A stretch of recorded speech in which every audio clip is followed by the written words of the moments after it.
bubbles in housing, there's bubbles everywhere. Now that he's president, he really doesn't say this anymore. And he's taking, he's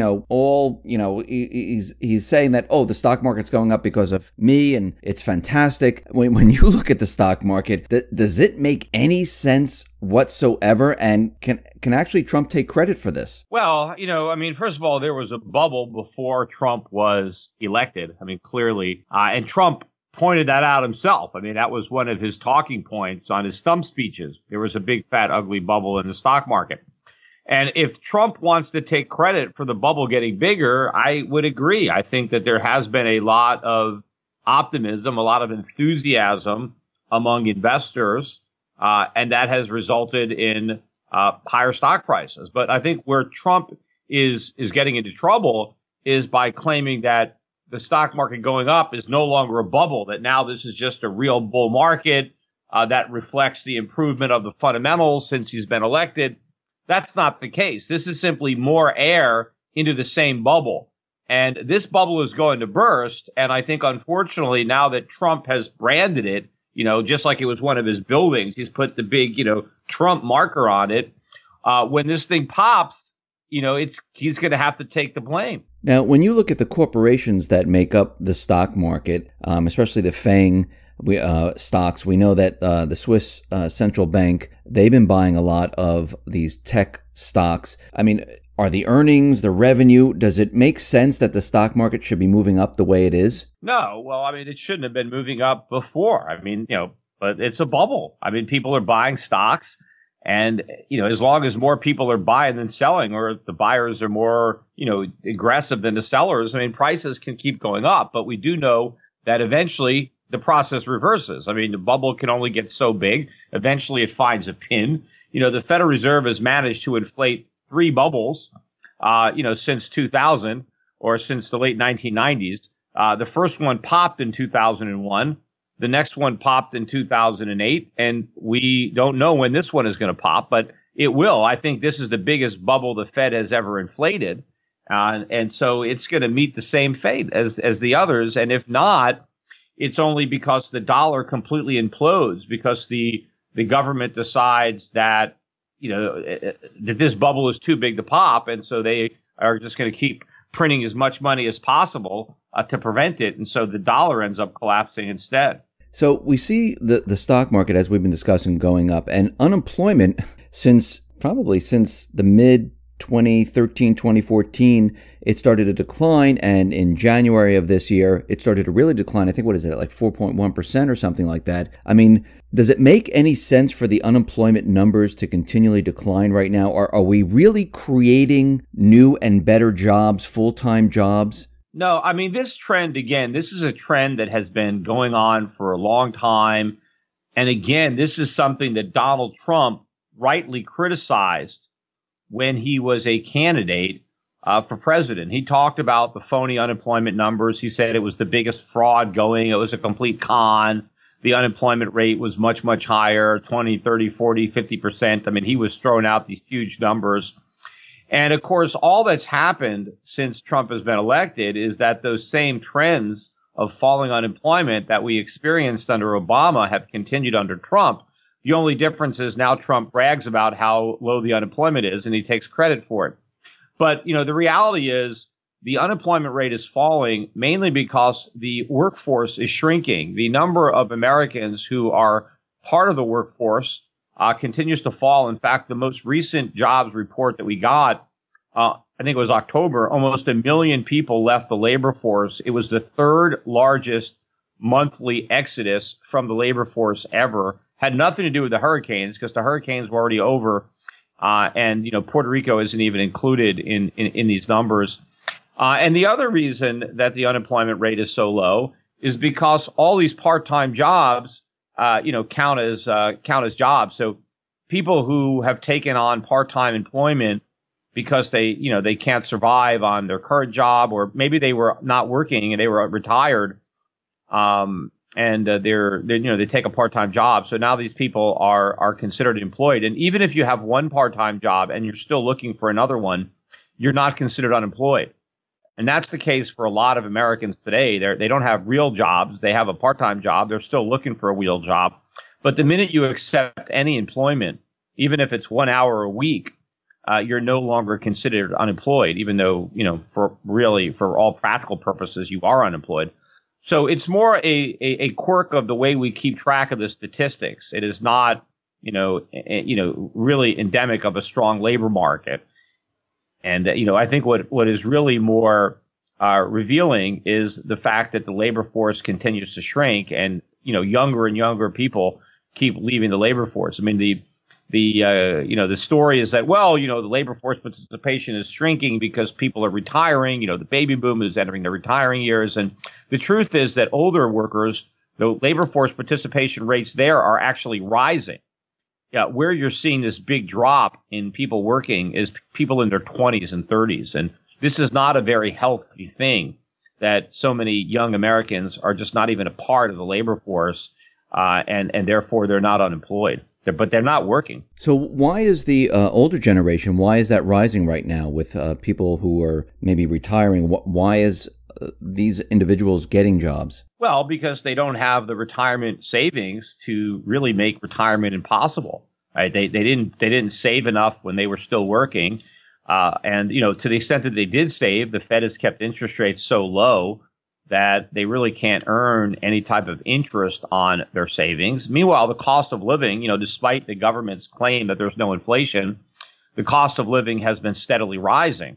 Particularly if you look at the cost of food and medical care and rent and insurance and, things that retired people buy, on a, just weekly, monthly, these costs have been going up, and, they don't have the means to pay. So a lot of people end up taking part-time jobs to fill in the gap in their income, between what they get on Social Security or what they had from retirement. It's just not adequate. And so more and more, older people are taking these part-time jobs. Now, I mean, they're continually telling us that, the job market is great. But when we look at retail, and this is a lot of part-time jobs in retail, we see retail, it's imploding on itself. I mean, Sears, JCPenney, Mattel came out saying that their earnings revenue is not great. The sales of certain toys, not that great. Limited and many other businesses, they've gone bankrupt. Stores are closing. I see it around my town where different stores are shutting down. I mean, if all these stores are shutting down and we're losing these part-time positions, how are we adding to the job market while retail is struggling? Yeah, again, a lot of times when people used to have a full-time job and now they get two part-time jobs instead, the two part-time jobs count as two jobs, even though they're part-time. So we can totally be losing jobs, but if we end up creating more part-time jobs than the full-time jobs that get lost, statistically speaking, there's an addition of jobs, even though, people are working fewer hours. But yeah, I mean, you look at what's happening in retail, especially, brick and mortar, the companies are imploding. But interestingly enough, 1/3 of all the jobs created in October from the government's jobs report, 1/3 of them were waiters and bartenders. And, we already have record numbers of waiters and bartenders. And I think one of the reasons that we have so many people employed as waiters and bartenders is not that we have so many more waiters and bartenders. It's just that all the jobs are now part-time. So, many of these waiters are employed 3 times, right? So I'm working 3 times as a waiter. That counts as 3 jobs. If I have 3 15-hour gigs that I have, and so I've hobbled together a 45-hour week, I'm one waiter working 3 jobs. But the way the government reports it, it's like there's 3 waiter jobs there. So you would think there's 3 people working as waiters. There's only 1 person working as a waiter for 3 different employers. And this is a function of the way the workforce has changed in the wake of Obamacare, because Obamacare has imposed this requirement to provide insurance on workers who work more than 30 hours a week. So the way to get around it is to make sure that you employ people that work fewer than 30 hours. So that means that people have to have multiple employers in order to get around that requirement. So do you think the retail, even the food and service industry, I noticed the restaurant performance index is continually declining, where they're saying foot traffic is drying up. And it makes, to me, when I think about, people working in the food industry, it makes no sense that they're adding more individuals in the food industry if the foot traffic in restaurants is declining At the same time, retail is declining. I mean, coming into this holiday season, do you think retail is really going to take a hit this year? Yeah, I mean, it's been taking a hit. It took a hit last year. I mean, look, Americans are broke and so they can't spend as much. And when they are spending, they're trying to spend as wisely as possible. And so people are shopping more and more online. They're buying stuff on Amazon because they can save a little money. And so that makes it harder and harder for the brick and mortar guys that have higher overhead and that are actually trying to make a profit. You know, Amazon doesn't care if it sells products at a profit, but your average retailer, you know, doesn't have that luxury. He's got to make a profit because he's got to pay his rent and he's got to pay his employees and there's got to be something left over for him. So it is going to get harder and harder. And, you know, intuitively, you would think, you know, looking at the reports, I mean, people are eating out less often now because either, you know, they're not employed. One of the reasons that a lot of times you eat in a restaurant is because you're at work. And so you go to a restaurant during your lunch break. But if you're not in the labor force, if you're just at home, you don't have to go out to have lunch. You could just have lunch at home. And then, of course, you know, sometimes people would go out to dinner. But if you don't have the resources, if you're struggling living paycheck to paycheck, people aren't going out as often to restaurants, you know, and more people who do have jobs are bringing their lunch to work in a brown paper bag. So this is going on. And you would think, why aren't retailers laying off more workers? And I think they are. You just can't see it because they're hiring so many part-time people, you know, that is overwhelming the full-time jobs that are being lost. But at some point, yeah, I think even these part-time jobs are going to be lost. And a lot of these restaurants now, especially fast food, given the big push to increase the minimum wage, they are going to be investing very heavily in automation, trying to eliminate as many jobs as possible and replace them with computers or machines or things like that. And so that is eventually going to really accelerate the substitution, especially as the cost of the computers and the robots comes down, which it will. I mean, we know that you know, when they invent things quickly, they can make them better, faster, and cheaper.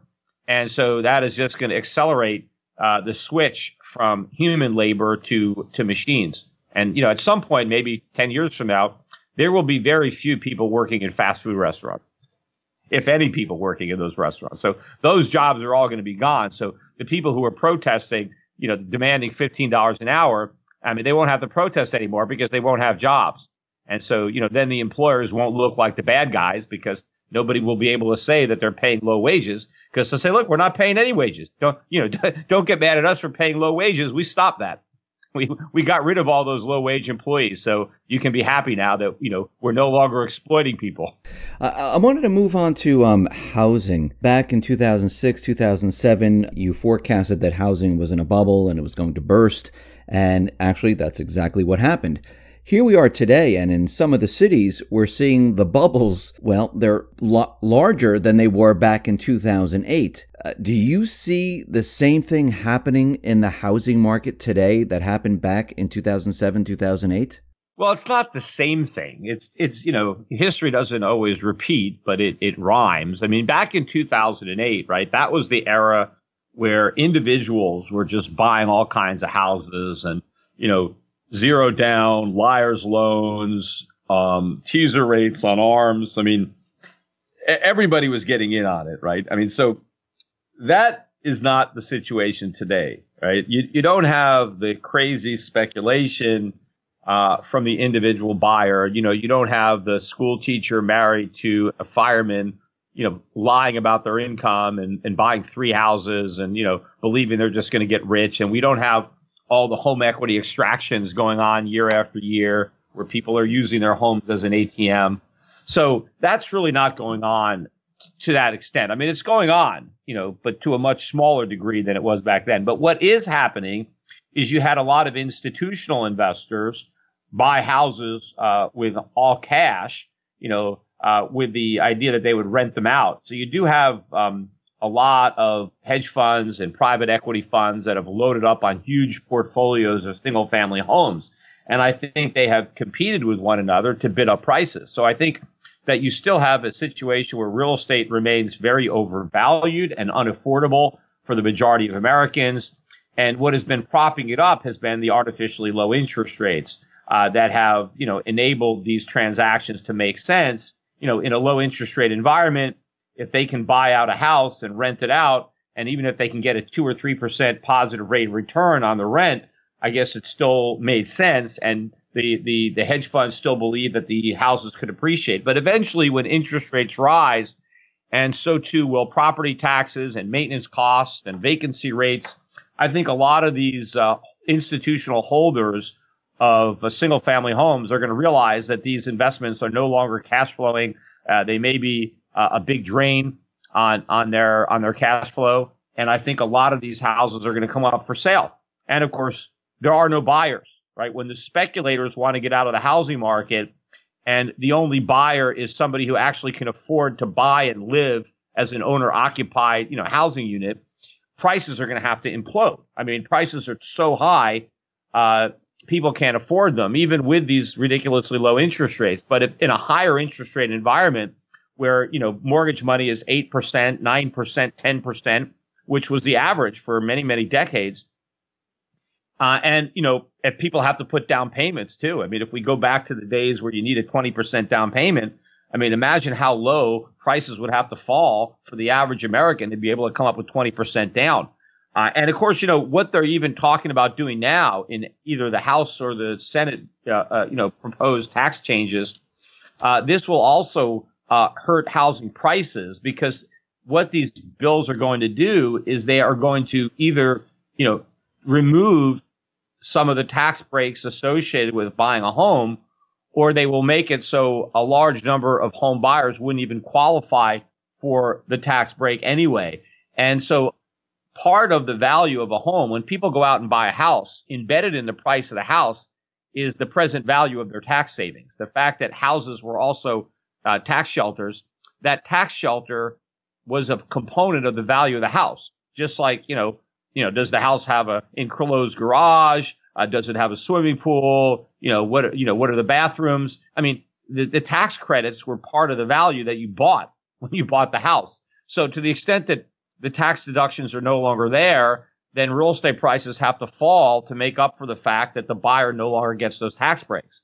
And so that can knock 10 to 15% off of home values, which could be a big deal. I mean, it's good if you're a buyer, right? Now you get to buy the house cheaper, but it's not good if you already own the house and that was your home equity. And it's not good if you're a bank and you loaned money to the guy who owns the house and now he doesn't want to repay the loan. And now you've got to sell it, and the pool of buyers no longer gets the tax break, and so they're not able to pay as much for the house. So that's another thing that can help bring down housing value. So we could certainly see, a precipitous decline again in residential real estate in the United States. Yeah, and it sounds like it's, if this all happens, this is like a perfect storm, because those people that never recovered, who are still underwater, where the price of their house never reached where it was prior to 2008, they're not going to make out in this type of situation. And the people that purchase the homes today at the higher prices and they fall, I can see the whole thing just imploding and collapsing on itself. And this will affect other industries, not just housing, if this does happen. Yeah, obviously, too, if Americans lose their home equity, that's, their main asset, although home ownership is already down there a 60-year low. So a lot of Americans already have no homes anyway. But yeah, you're going to see more people. But yeah, there's a lot of, occupations rather that, are byproducts of the housing market. And so, yeah, it's going to have ripple effects throughout the economy to the extent that you have a big slowdown in housing, you have a big slowdown in home construction. That's really going to take a hit. Obviously, building is going to stop for new homes.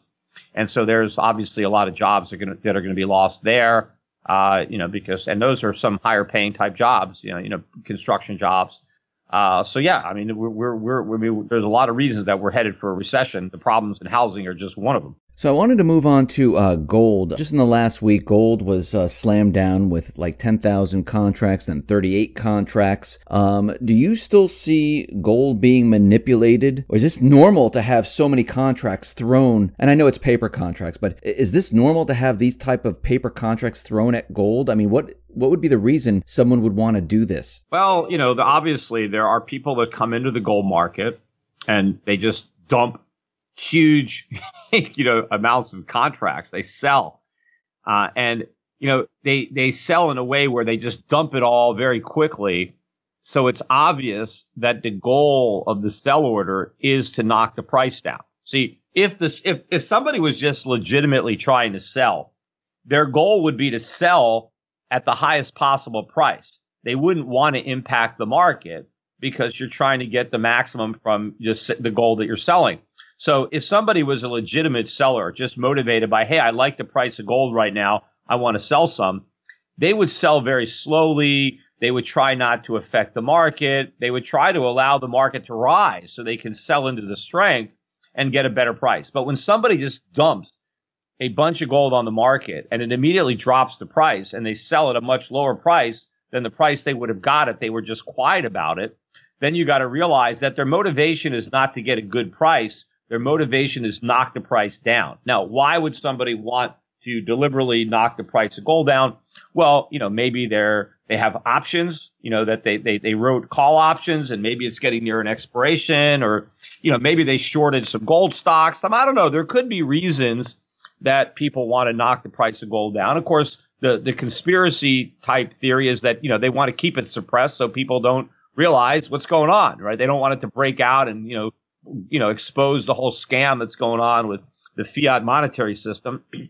But whatever it is, eventually the real buyers are going to overwhelm whoever's been selling gold, and the powers that be, to the extent that there are powers that be, or if it's just individual speculators, big banks, doing things that are in their own self-interest based on their other positions. Eventually the market's just going to overwhelm that, and it's going to go up, and the gold market's going to skyrocket. I mean, gold is undervalued, no question in my mind that it is. And you can look at what's happening with these cryptocurrencies. I mean, clearly people are looking for alternatives to the fiat monetary system. I think the people who have jumped into the crypto space, have really got out of the frying pan into the fire. But I think a lot of these cryptocurrencies ultimately are just a bridge back to gold, which is where people should have been all along. I think gold actually does the majority of what people were hoping to find out of cryptocurrencies, especially when you combine gold with the internet. You have a company like Gold Money, where I would suggest your listeners open up an account. But a company like Gold Money at, goldmoney.com basically allows you to use your gold the way anybody else would use their Bitcoin or, any other cryptocurrency. You can use it as a medium of exchange. You can use it as a store of value. You can earn it. You can spend it. You can hold it. I can transfer gold anywhere in the world for free. I can use my gold that I own through Gold Money to buy a pack of chewing gum, or to buy, a flat screen TV, or to buy a house. I can buy, a tiny fraction of a gram, or I can, spend ounces of gold very easily. So I think that Gold Money ultimately is the answer to the problem that the cryptocurrencies are hoping to solve but can't. So yeah, goldmoney.com would be, I would recommend certainly that people, and they actually too, they own my gold company, Shift Gold, is now part of Gold Money. I wanted to talk about the pensions, the private pensions in America, because Senator Brown, who's a Democrat in Ohio, he's going to introduce legislation that will allow struggling multi-employer pension funds to borrow from the U.S. Treasury to remain solvent. This seems to be very, very scary, because it sounds like they know there's a pension problem in America. Right. Plus, where does the U.S. Treasury get the money? It borrows it, too, from Japan or, China, or the Federal Reserve, which just prints it. So it's just one, insolvent entity, borrowing from another insolvent entity. So, eventually, the credit of the U.S. Treasury is going to implode. We're going to have a sovereign debt crisis. That's where we're headed, right? A currency crisis and a sovereign debt crisis. But, when the government is trying to backstop somebody, this is just one big Ponzi scheme. Now, you think they understand that, that the whole entire pension system is going to collapse, and they're trying to stop it from collapsing before it actually happens? Because I can't believe there's people in government, you see this bill, that they don't realize that we have major problems in the economy. Because if they thought everything was fine, they wouldn't come up with a bill like this. So yeah, well, there's all sorts. They actually have provisions now where, if the Federal Reserve loses a bunch of money, that the Treasury has to bail out the Federal Reserve. They've already positioned for massive losses at the Fed on their mortgage-backed securities, and And the same thing with, Fannie Mae and Freddie Mac, where, they've been sending profit checks to the government, but eventually, in this next housing downturn, they're going to lose hundreds of billions of dollars all over again. So they've already have all these contingencies and bailouts in place, but there's no real ability to bail anybody out if all these things actually happen. I mean, how is the Treasury going to bail out the Fed? Where are they going to, how are they going to, they're going to raise taxes to bail out the Fed? I mean, it's not, it's not possible. So the central banks, the ECBs, they're continuing the stimulus into 2018. The Fed is keeping, everything steady as she goes right now. They're not raising interest rates. They're, slowly unwinding their balance sheet. I mean, are they backed into a corner? They're not slowly unwinding their balance sheet. They talked about slowly unwinding the balance sheet, but the balance sheet hasn't unwound at all. It's right as high as it's ever been. I think this is all a bunch of talk. There's no way they're going to be able to shrink that balance sheet in any significant way, because it would drive interest rates up and, weaken the economy and, affect asset prices. In fact, I think the next major move in the Fed's balance sheet is another big leg up when they have to launch the next round of quantitative easing. Obviously, the U.S. economy is going to go back in recession. I think we probably would already be in recession had Trump not won the election. And I do think that the enthusiasm surrounding his victory and the optimism, I think, probably postponed the recession for a year or two, but it's going to hit. And then, how is the Fed going to respond? Well, we know. In fact, Donald Trump has appointed a new Fed chairman to follow Janet Yellen that he's confident will do exactly what she did, or exactly what Bernanke did, which is, slash interest rates and print more money and buy government bonds and buy mortgages or buy whatever they have to buy to keep everything from imploding. Do you think we're going to see some type of economic crisis in 2018? Well, I do think we're going to see a downturn. We could see a crisis, but chances are the crisis itself will happen later. I think the dollar is going to continue to fall. And I do think that initially the falling dollar will be greeted as a positive, right? Oh, this is great. It helps the multinationals. It's good for employment or whatever. But I think it's going to start out as a decline and turn into a rout. And that's when we'll have a crisis. But we'll see, if the Democrats take the House and the Senate, or the Senate or both in 2018, that could be a wake-up call because, the markets have been built up on all kinds of expectations of deregulation and tax cuts. And that might get people to start to think, wait a minute, maybe Trump is going to lose in 2020 and we're going to have massive tax hikes. People keep talking about whether these tax cuts are going to be permanent or not. No tax cuts are permanent because any government can raise taxes anytime they want. And if we get a Democrat in the White House and Democrats controlling Congress, you better believe they're going to raise taxes. And they're going to have more regulation. Peter, thank you very much for being on the X22 Report Spotlight. Once again, how can people see your work? Well, I do my own podcast 2 or 3 times a week at SchiffRadio.com. You can get the podcast. You can look at it on my YouTube channel, Peter Schiff.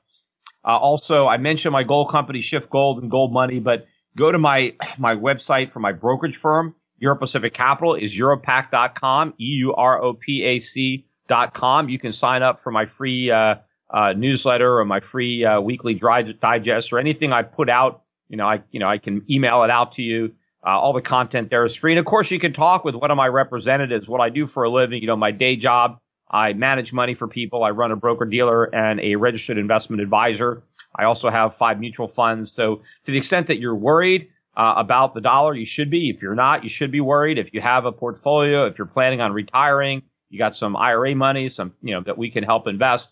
I think the important thing is to get out of the U.S. stock market, get out of the U.S. dollar, get out of the U.S. bond market, and to build a good portfolio of dividend-paying foreign stocks in developed and emerging markets in the right countries and the right companies, the right currencies. And, I've been helping clients build these portfolios for years. We're preparing for this next crisis, which I think will be infinitely worse than the prior crises. So, talk to one of my brokers and see if our strategies are right for you. You can get the information on how to do that on my website at Euro Pacific Capital at Europac, EUROPAC.com. Peter, once again, thank you very much for being on the Spotlight. I really appreciate it. And my pleasure.